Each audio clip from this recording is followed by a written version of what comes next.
RK news MP। पवित्र श्रावण माह के दौरान नाग पंचमी पर आज शुक्रवार को सुबह से ही नाग देवता के मंदिरों में श्रद्धालुओं की भीड़ लगना शुरू हो गई। बनहैर में इंद्रावती नदी तट स्थित भीलट देव मंदिर में एक दिन पहले ही साज सज्जा की गई। आज नाग पंचमी पर श्रद्धालुओं के द्वारा भीलट देव मंदिर व बस स्टैंड स्थित अजय बाबा के मंदिर में बाबा का जलाभिषेक कर सिंदूरी चोला चढ़ाकर शीश नवाया। भक्तों के द्वारा नाग देवता को कच्चा दूध, हलवा, मिठाई और श्रीफल की प्रसादी चढ़ाई गई। इसके साथ ही प्रसादी का वितरण किया गया।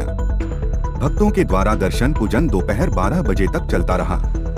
उपस्थित ग्राम बनहैर के अजय बाबा के भाई प्रवीण त्रिवेदी ने बनहैर बस स्टैंड स्थित अजय बाबा के मंदिर का महत्व बताते हुए कहा कि जब अजय महाराज जिंदा थे तब सांपों को अपने गले में डालकर घूमते थे।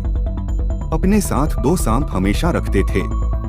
उन्होंने ये भी बताया कि एक बार अजय बाबा ने सांपों की परीक्षा ली और उन सांपों को आज्ञा दी कि वह उनको काटे। महाराज ने 2 बार आज्ञा दी और उन सांपों ने 2 बार महाराज को काटा और फिर लेट गए।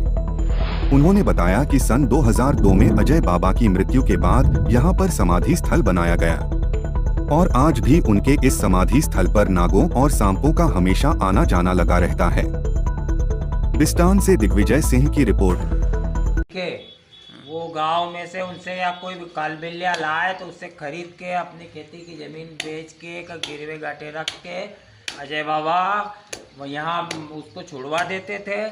उसके बाद से जहाँ भी सांप की घटना होती थी वो पकड़ के लाते थे अपने गले में और उसको जंगल में छोड़ देते थे। ऐसे अनवरत चलता रहा। एक दिन का समय है कि उन्होंने बाबा की परीक्षा ली और बोला कि सब हट जाओ। गले में डाल के घूम रहे थे। बोला सब हट जाओ, अब बाबा की परीक्षा ली जाएगी। बाबा मेरे को काटेंगे और कोई भी हाथ मत लगाना। बाबा आके मेरा सर पर जहर को चूसेंगे।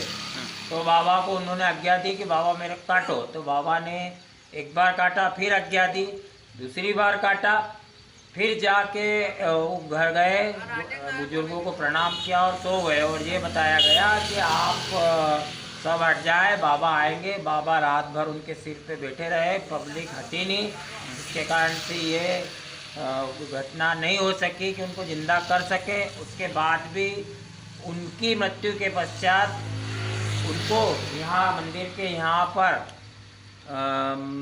कब बनाया गया, जमीन में गाड़ा गया। कब की घटना रही है? 2002 के आसपास की घटना है। और सांप उनके कब्र में भी अंदर घुसने की कोशिश करे। और जब उनका जीवन ऐसा था कि वो अकेले रहते थे, कोई उनका लेना देना नहीं था दुनियादारी से। और जब उनके मरने के बाद उनकी जगह को देखा तो वहाँ पर वो भी सांप के जीवन जीते थे। सांप जैसे रहते थे, अंदर रहते थे, बिस्तर पे सोते नहीं थे। और सांप जैसी जीवन था उनका। और यहाँ जो भी आता है